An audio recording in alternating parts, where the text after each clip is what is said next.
శ్రీమాత్రే నమ. జయ గురు దత్తాత్రేయ నమ. ఈ వీడియోలో చాలామంది అదృష్టాన్ని మార్చబోతున్న గురుగ్రహం జూన్ 1వ తారీఖు అర్ధరాత్రి 1:50 కర్కాటక రాశిలో ప్రవేశించడం జరుగుతుంది. సో ఇది గురువుకి ఉచ్చక్షేత్రం అవటం వల్ల మిగతా రాశుల్లో సంచరించే దానికన్నా కర్కాటక రాశిలో సంచరిస్తున్నటువంటి గురువు అత్యంత శుభ ఫలితాలు ఇవ్వడం జరుగుతూ ఉంటుంది. మరి గురువు ధనకారకుడు, అలాగే సంతానకారకుడు, జ్ఞానకారకుడు, విజ్ఞానకారకుడు. మనం చేస్తున్నటువంటి పూజలు, యజ్ఞ యాగాది హోమాలు, లేదంటే ఏదైనా దేవాలయం దర్శించడం, రెగ్యులర్గా ఏదైనా దైవ కార్యక్రమం చేపట్టినప్పుడు దాని యొక్క ఫలితం రావాలంటే గురువు యొక్క అనుగ్రహం తప్పనిసరిగా ఉండవలసి ఉంటుంది. గురువు రాశిని చూస్తున్నా, 11వ స్థానానికి వచ్చినా, మరి ఏదైనా యోగంలో ఉన్నప్పుడు మనం చేస్తున్నటువంటి ఈ పూజ పుణ్య కార్యక్రమాలు ఆ సమయంలో ఎంబటనే మనకి అమల్లోకి రావడం జరుగుతూ ఉంటుంది. ఈవెన్ మనం గత జన్మలో చేసుకున్నటువంటి పుణ్య ఫలితాన్ని కూడా ఈ జన్మలో అనుభవించే విధంగా గురుగ్రహం మనకి సహకరించవలసి ఉంటుంది. కర్కాటక రాశి వారికి సువర్ణమూర్తిగా జూన్ 1వ తారీఖు నుంచి గురుగ్రహం ప్రవేశిస్తున్న సందర్భంగా 153 రోజుల పాటు కర్కాటక రాశి వారికి గురువు సువర్ణమూర్తిగా అత్యంత శుభ ఫలితాలు ఇవ్వడం జరుగుతూ ఉంది. ఇది చాలా రేర్గా జరుగుతూ ఉంటుంది. అటువంటి శుభ సమయం ఈ కర్కాటక రాశి వారికి రావడం, వారి జీవితంలో ఎన్నో సంవత్సరాలుగా ఎదురు చూస్తున్నటువంటి చాలా శుభ ఫలితాలు ఈ సమయంలో జరుగుతాయి అన్నమాట. ముఖ్యంగా జాతకుడు తన ఆలోచన విధానం అలవాట్లు మార్చుకోవడం జరుగుతుంది. చాలా సాంప్రదాయంగా ధర్మాన్ని రక్షించి ధర్మాన్ని కాపాడే విధంగా ఉంటుంది వాడు. గురువు కారకత్వాలైనటువంటి ధనం, విజ్ఞానం, సంతానం ఇవన్నీ కూడా జాతకుడికి అనుకూలించడం జరుగుతుంది. వ్యక్తిగత ఆరోగ్యం పెరుగుతుంది. జాతకుడిలో ఒక విధమైనటువంటి ఆకర్షణ ఏర్పడుతుంది. సుమారుగా ఈ 153 రోజుల పాటు హంస మహాపురుష యోగం అనే పంచమహాపురుష యోగం కర్కాటక రాశి వారికి యాక్టివేట్ అవ్వడం జరుగుతూ ఉంటుంది. ఈ కారణం వల్ల జాతకుడిలో కాన్ఫిడెన్స్ పెరుగుతూ ఉంటుంది. సాధారణంగా ఈ కర్కాటక రాశి వారిలో ఉన్నటువంటి తెలివితేటలు కానీ, నైపుణ్యం కానీ, విద్వత్తు కానీ పెద్దగా ప్రదర్శించలేకపోతూ ఉంటారు. ఎవరైనా వాళ్ళని ప్రోత్సహించి నువ్వు ఇది చెయ్యగలవు అంటేనే వాళ్ళు చేస్తారు తప్ప వ్యక్తిగతంగా ధైర్యంగా ఎటువంటి సాహసాన్ని చేయలేకపోతుంటారు. అటువంటిది ఈ రాశి వారికి ఇప్పుడు ఏర్పడినటువంటి ఈ పంచమహాపురుష యోగ ప్రభావం వల్ల జాతకుడు ఎవరి సహకారం లేకుండా సమర్థవంతంగానే తనలో ఉన్నటువంటి నైపుణ్యాన్ని ప్రదర్శించడం జరుగుతూ ఉంటుంది. ఇది ఎక్కువగా ఈ చంద్రుడి యొక్క రాశి కర్కాటక రాశి అవటం వల్ల వాళ్ళు చాలా నైపుణ్యం, అంటే సినిమా రంగానికి సంబంధించింది కానీ, ఈ కళలకు సంబంధించింది డ్యాన్సు, మ్యూజిక్ ఏదన్నా వచ్చు, రచయిత, కవులు, మాటలు రాయడం, యూట్యూబ్, రేడియో, టీవీ ఇటువంటి వాటిలో ప్రావీణ్యం ఉంటుంది. అందులో అనూహ్యంగా వీళ్ళకి గుర్తింపు రావడం జరుగుతూ ఉంటుంది. సహజంగా ఇది స్త్రీలకి అత్యంత శుభకరంగా ఉంటుంది. వారిలో ఉన్నటువంటి ఆకర్షణ పెరుగుతుంది. కొత్త అవకాశాలు రావడం జరుగుతూ ఉంటుంది. అలాగే వివాహపరంగా ఉన్నటువంటి అన్ని సమస్యలు మీకు పరిష్కారం అవడం జరుగుతుంది. మరి ప్రధానంగా ఏదైనా విదేశ ప్రయత్నాలు చేస్తున్న వారికి విదేశంలో ఉద్యోగం కొరకు కానీ, లేదంటే ఉన్న ప్రాంతం నుంచి వేరే ప్రాంతానికి మైగ్రేట్ అయ్యి అక్కడ మీ వృత్తిలో మార్పు కొరకు కానీ చేసే ప్రయత్నాలు ఫలిస్తాయి. అలాగే భూములు, స్థిరాస్తులు, సువర్ణ ఆభరణాలు కలిసి రావడం జరుగుతుంది. కొన్ని విలువైన వస్తువులు మీకు బహుమతిగా రావడం జరుగుతూ ఉంటుంది. అలాగే మీ సంతానం యొక్క అభివృద్ధి మీకు చాలా గర్వకారణం అవుతూ ఉంటుంది. ఎందుకంటే ఈ గురువు రాశిలో ప్రవేశించి ఈ పంచమహాపురుష యోగాల్లో హంసమహాపురుష యోగం అంటే మంచి చెడు విచక్షణ తెలుసుకొని కేవలం మంచి కార్యక్రమాలు మాత్రమే ఇవ్వడం జరుగుతూ ఉంటుంది. దాంతోపాటుగా ఏర్పడినటువంటి టెంపరీగా గజకేసరి యోగం యాక్టివేట్ అవుతుంది. అంటే చంద్రుడు కర్కాటక రాశిలో ఉండగా మీరు ప్రవేశిస్తారు. గురువు అక్కడ రావడం వల్ల ఈ రాబోయే సుమారు 153 రోజుల పాటు గజకేసరి యోగం యాక్టివేట్ అవుతూ ఉంటుంది. దానివల్ల మీరు విదేశ ప్రయత్నాలు ఫలిస్తాయి, కొత్త వారితో పరిచయం కలుగుతుంది, ఆర్థికంగా ఉన్నటువంటి సమస్యలు పరిష్కారం అవుతాయి, రుణ ప్రయత్నాలు ఫలిస్తాయి, బాగా అధికారంలో ఉన్నటువంటి వ్యక్తులు మీకు పరిచయమై సహకరిస్తారు. అది కవులు, గాయకులు అవ్వచ్చు, సినిమా నటులు అవ్వచ్చు, బాగా సాంప్రదాయంగా ఉన్నటువంటి సినిమా ఫిల్మ్ యాక్టర్స్ అన్న సహకరించే అవకాశం ఉంది. ఎవరి స్థాయికి అది సహకరించడం జరుగుతూ ఉంటుంది. మొత్తం మీద ఒక కొత్త అనుభవం మీ జీవితంలోకి రావడం జరుగుతుంది. అలాగే 5వ స్థానాన్ని 9వ స్థానాన్ని గురువు యాక్టివేట్ చేస్తాడు. పంచమ స్థానం అన్నది సంతానం కోరుకునే దంపతులకి 100% సంతాన యోగం కలుగుతుంది. మీరు పిల్లలకి ఏదైతే చేద్దాం అనుకున్నారు, వివాహం చేద్దాం అనుకున్నారు, కాలేజీలో సీట్ సంపాదిద్దాం అనుకున్నారు, విదేశం పంపుతాం, ఏదైనా సరే 100% అది నెరవేరే అవకాశం ఉంది. 9వ స్థానాన్ని వీక్షించడం వల్ల మీలో ఉన్నటువంటి చిన్న చిన్న చెడు భావాలు, చిన్న చిన్న చెడ్డ కార్యక్రమాలు, తప్పుడు విధానాలన్నీ పక్కకు పోయి చాలా నిజాయితీగా, ధర్మపరంగా, న్యాయపరంగా వెళ్ళడం జరుగుతుంటుంది. అలాగే ఉన్న జాతిని, సంస్కారాన్ని, మరి మతాన్ని కాపాడుతూ ఉంటారు, ధర్మాన్ని రక్షించే ప్రయత్నం చేస్తారు, పుణ్యక్షేత్రాలు దర్శించడం, అక్కడ ఉన్నటువంటి సమస్యల్ని పరిష్కరించడం, అంటే ఎవరి స్థాయిని బట్టి వారు ధర్మాన్ని కాపాడే విషయంలో ప్రయత్నం చేస్తారు. అలాగే మన యొక్క సంస్కృతిని దేశ విదేశాలకు కూడా విస్తరించే విధంగా మీ ప్రయత్నం జరుగుతూ ఉంటుంది.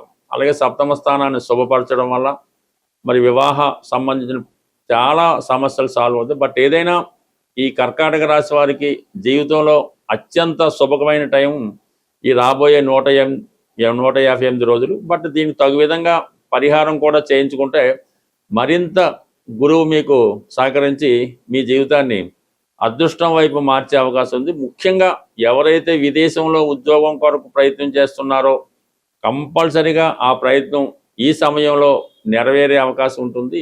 ఈ గురుగ్రహం ఒక జాతకుడు ఆ వ్యక్తిగతంగా అతని జాతకుడి మీదే కాకుండా అతని యొక్క సంతానం మీద, వారి యొక్క తండ్రి గారి మీద, అతని యొక్క భార్య మీద ఈ ప్రభావం చూపడం జరుగుతుంది.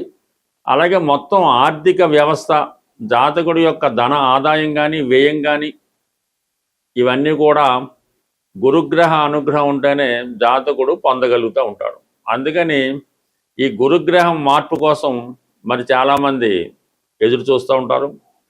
ఈ గురువు మారినప్పుడల్లా ప్రతి ఒక నదికి మరి పుష్కరాలు రావడం జరుగుతుంటుంది. ఆ పుష్కరాల్లో అంటే ఏ నదికైతే పుష్కరాలు వస్తాయో ఆ నదిలో స్నానం చేయడం వల్ల జాతకుడు ఈ జన్మలో చేసుకున్నటువంటి పాపకర్మలు నశించి పుణ్యకర్మలు పొందడం జరుగుతూ ఉంటుంది. అటువంటి గురుగ్రహం ఈ జూన్ 1వ తారీఖు అర్ధరాత్రి కర్కాటకంలో ప్రవేశించి ఇంచుమించుగా మనకి అక్టోబర్ 31వ తారీఖు వరకు ఇదే రాశిలో సంచరించడం జరుగుతుంది. సుమారు 153 రోజుల పాటు సంచరిస్తున్నటువంటి ఈ గురుగ్రహం ఉచ్చస్థానంలో మరి కొన్ని రాశుల వారికి హంస మహాపురుష యోగం అనే ఒక పంచమహాపురుష యోగాన్ని ఏర్పాటు చేస్తుంది. మరి కొంతమందికి గజకేసరి యోగం అనే గొప్ప యోగాన్ని ఇవ్వడం జరుగుతుంటుంది. అంటే ఇంచుమించు ప్రతి ఒక్కరి జాతకంలో కూడా ఈ గజకేసరి యోగం అన్నది ఏదో కారణం వల్ల, అంటే గురుచంద్రులు కలిసి ఉండడం వల్ల, ఒకరికొకరు కేంద్రంలో ఉండడం వల్ల ఏర్పడడం జరుగుతుంటుంది. అయితే గురువు స్వక్షేత్రంలో కాకుండా ఉచ్చక్షేత్రంలో ఉన్నప్పుడు ఏర్పడినటువంటి అత్యంత బలమైనటువంటిది ఈ గజకేసరి యోగం. ఈ యోగం కొన్ని రాశుల వారికి ఈ సమయంలో ఏర్పడుతుంది. మరి దురదృష్టవశాత్తు కొన్ని రాశుల వారికి శకట యోగం అనే ఒక యోగం ఏర్పడుతుంది. అది వారి యొక్క జన్మ జాతకంలో ఉంటే ఇప్పుడు ఏర్పడబోతున్నటువంటి ఈ శకట యోగం అన్నది వారి యొక్క జీవితంలో అంటే ఈ రాబోయే 108 రోజుల్లో కొన్ని ఇబ్బందులు కూడా కలగజేయడం జరుగుతుంటుంది. మరి ప్రధానంగా ఈ గురువు ఈ ఒక రాశిలోకి మారేటప్పుడు 4 విధాలుగా ఆ రాశుల్లో ప్రవేశించడం జరుగుతూ ఉంటుంది. అది సువర్ణమూర్తి, రజితమూర్తి, లోహమూర్తి, అలాగే తామ్రమూర్తిగా ప్రవేశించడం జరుగుతూ ఉంటుంది. ఆ ప్రవేశించే స్థితిని బట్టి అంటే రజతమూర్తిగా ఎవరికైతే ప్రవేశిస్తాడో వారికి ఏ స్థానమైనా గురువు అత్యంత శుభ ఫలితాలు ఇవ్వడం జరుగుతుంటుంది. అదే లోహమూర్తి అయినప్పుడు శుభస్థానంలోకి వచ్చినప్పుడు కూడా కొన్ని ఇబ్బందికర పరిస్థితులు ఇవ్వడం జరుగుతుంటుంది.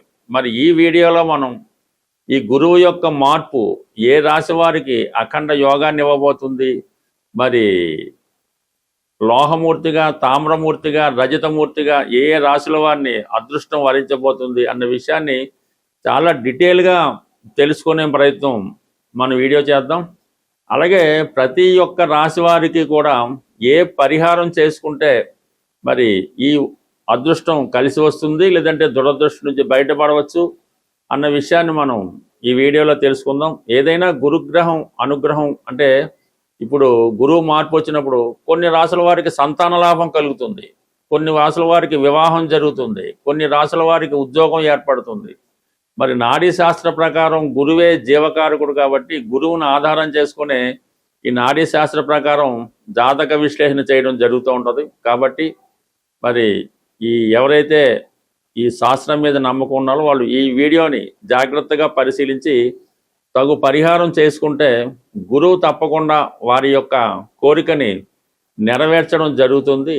గురువు యొక్క అనుగ్రహం పొందాలంటే సాధారణంగా దక్షిణామూర్తి శివుడు ఆరాధన వల్ల మనకి గురుగ్రహ అనుగ్రహం లభిస్తుంది.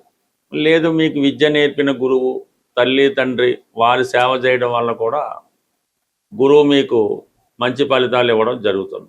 అంటే ఎన్ని పరిహారాలు చేసినప్పటికీ కూడా గణపతిని ఆరాధించడం కానీ, గణపతిని ఏ విధంగా అంటే మీ యొక్క శక్తిని బట్టి పూజించడం వల్ల ఈ యొక్క పరిహారం అంటే మనం ఏ పరిహారం చేసినా గణపతిని ఆరాధించడం వల్ల, పూజించడం వల్ల, లేదంటే ఈ గణపతి హోమం చాలా సింపుల్గా చేసుకున్నటువంటి హోమాల్లో గణపతి హోమం ఒకటి, అది చాలా తొందరగా మీకు ఫలితాన్ని ఇవ్వడం జరుగుతూ ఉంటుంది. అంటే ఇంచుమించుగా మనం ఆ హోమం పూర్తయ్యే లోపల కూడా మీకు ఆ ఫలితం వచ్చినా ఆశ్చర్యపడక్కర్లేదు. గణపతికి ఇష్టమైనటువంటి అష్టద్రవ్యాలు అంటే 8 రకాల వస్తువులతో ఈ హోమాన్ని చేయడం వల్ల అంటే అది దానికి పూర్వం అంటే గణపతి హోమం చేసే ముందు మీరు కొన్ని గురువు ద్వారా ఉపదేశం పొంది ఆ మంత్రం మీద పట్టు సాధించడం వల్ల స్వయంగా మీరు చేసుకోవచ్చు. లేని పక్షంలో ఎవరైతే ఇటువంటి హోమాలు చేసే ప్రావీణ్యం కలిగి వాళ్ళకి ఆ విద్య వచ్చి ఉంటే వాళ్ళతో అన్నా చేయించుకోవచ్చు. సో ఏదన్నా అది మీ యొక్క ఇష్టాన్ని బట్టి ఉంటుంది. మరి గణపతికి ఎక్కువగా ఇష్టమైనటువంటి కుడుములు అంటే అవే మోదకములు అంటారు, అవి గణపతికి సమర్పించవలసి ఉంటుంది. అవి 108. అలాగే అరటిపళ్ళు, అవి సంపూర్ణంగా అరటిపండుతో కాకుండా ముక్కలుగా కట్ చేసి అంటే మనం చిన్నపిల్లవాడికి ఏ విధంగా అయితే తినిపిస్తామో ఆ విధంగా ముక్కలు కట్ చేసి అరటిపళ్ళు హోమంలో వేయవలసి ఉంటుంది. చెరకు ముక్కలు, దాని తర్వాత అటుకులు, పేలాలు, సత్తుపిండి, తెల్ల నువ్వులు, అలాగే కొబ్బరి ముక్కలు, ఇవి 8 రకాల ద్రవ్యాలు స్వామివారికి ఈ గణపతి హోమంలో సమర్పించడం వల్ల విధి విధానంగా పూర్తి చేసి దీనివల్ల ఏంటంటే సంపూర్ణంగా మీకు ఇటువంటి ఫలితం అన్నది రావడం జరుగుతుంటుంది. కామన్గా ఇవి చేయలేని వారు ఏదైనా దేవాలయంలో కూడా ఈ ద్రవ్యాలు సమర్పించడం వల్ల మీకు ఆ ఫలితం పొందే అవకాశం ఉన్నది. బట్ ఏదైనా ఈ గణపతిని ఆరాధించడం వల్ల, గణపతి హోమం చేయడం వల్ల, గణపతి యొక్క అష్టోత్తరం చదవడం వల్ల, సంకటనాశన గణేశ స్తోత్ర పారాయణ వల్ల ఈ గురువు యొక్క అనుగ్రహం అనేది మీకు లభిస్తుంటుంది. అంటే గురువు అనేక కారకత్వాలు వహిస్తూ ఉంటాడు. సంతానం కొరకు ఒక విధంగా రెమెడీ చేయవలసి ఉంటుంది, విద్య కొరకు ఒక విధంగా, ధనం కొరకు ఒక విధంగా, ఈ విధంగా ప్రతిదానికి వివిధ రకాల పరిహారాలు చెప్పడం జరుగుతుంది. బట్ ఏదైనా ఒక కోరిక నెరవేరాలన్నా, జీవితంలో అదృష్టవంతుడు ఆరోగ్యంగా ఉండాలన్నా గురువు యొక్క అనుగ్రహం తప్పనిసరిగా ఉండవలసి ఉంటుంది. సో ఏదైనా గురువు అనుగ్రహం ఉంటే జీవితం చాలా సంతోషంగా సాంప్రదాయంగా నడిచే అవకాశం ఉంటుంది. స్వస్తి.